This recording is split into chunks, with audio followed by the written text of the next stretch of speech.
Það margt að vera á Vopnafirði þessa dagana. Hér rísa nýbyggingar, félagsheimilið iðar að lífi, íþróttalífið blómstrar og það hafa aldrei verið fleiri börn á leikskólanum, svo eitthvað sé nefnt. Við hittum Söru Elísabetu Svansdóttur, sveitarstjóra á Vopnafirði, til að ræða stöðuna á sveitarfélaginu og kraftinn í mannlífinu. Já, bara svo ég byrja á að tala bara hvernig ég upplifi þetta, þá ótrúlega mikið að vera bara í félagsheimilinu okkar. Það hægt að fara í Zumba 2 í viku, það hægt að fara í jóga 2 í viku, við erum í félagsstarf eldri borgara 2 í viku sem skipulagt af starfsmanni skrifstofunnar og síðan búið að stofna danslistaskóla. Kom dansaringað sem gat opnað danslistaskóla, listanskóla og hún með kennslu fyrir börn frá leikskólaaldri og upp í eldri borgara. Og það bara ótrúlega gaman, þvílíkt líf og fjör í félagsheimilinu. Síðan hafa aldrei verið jafn mörg börn í sveitarfélaginu og mér skilst að börnin verði 44 í haust sem bara algjört met, það hefur farið niður í 20 og eitthvað. Börnum fylgir jafnan mikið líf og leikur en félags- og tómstundalífið á Vopnafirði þó ekki einungis bundið við yngsta aldurshópinn, heldur fólk á öllum aldri. Svara sveitarstjóri þar engin undantekning og sjálf farin að mæta á dansæfingar.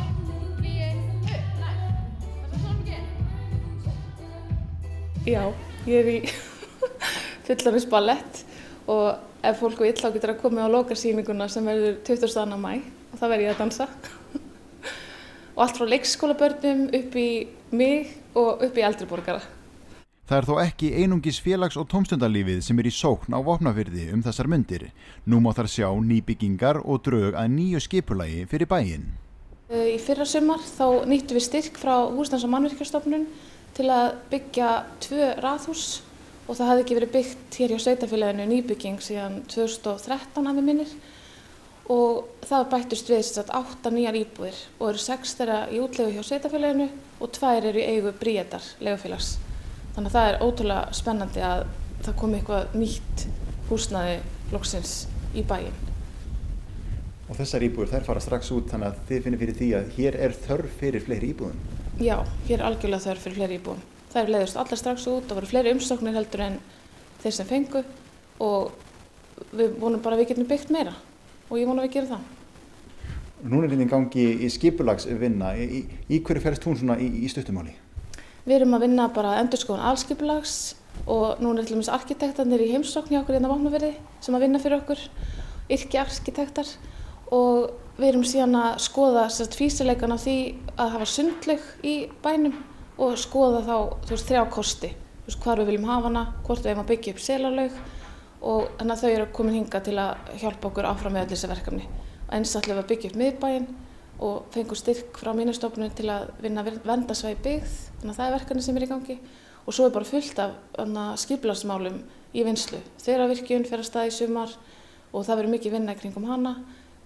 Strengur verður lagður yfir Hellisheiði og þetta eru allt svona mál sem eru búin að koma hér í gegn og búin að taka sinn tíma og eru loksins að verða veruleika. Þá einnig spilaður sóknarbolti hjá ungmennafélaginu Einherja, bæði innan sem utan vallar.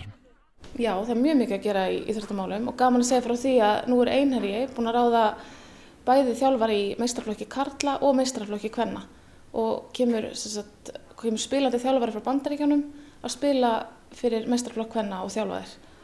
Og það hefur ekki verið meistaraflokkur kvenna í ég veit ekki hvað mörg ár, en það verður mjög gaman. Nú komið það bil ár síðan við töluðum við því þegar þú varst ný hérna í starfi, en nú komið mikið meiri reynsla á þetta. Hvernig kanntu við því hérna í starfi sveitarstjóra? Ég kann bara mjög vel við mig. Þetta bara ótrúlega skemmtilegt og fjölbreytt starf og ótrúlega gaman að búa hérna á Vopnafirði.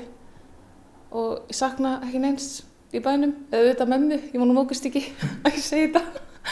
En það bara einhvern veginn ótrúlega gaman að búa hér og mörg verkefni í gangi og það var líka svona að upplifa COVID, það búið að vera COVID allan tíman sem ég var sveitarstjóri.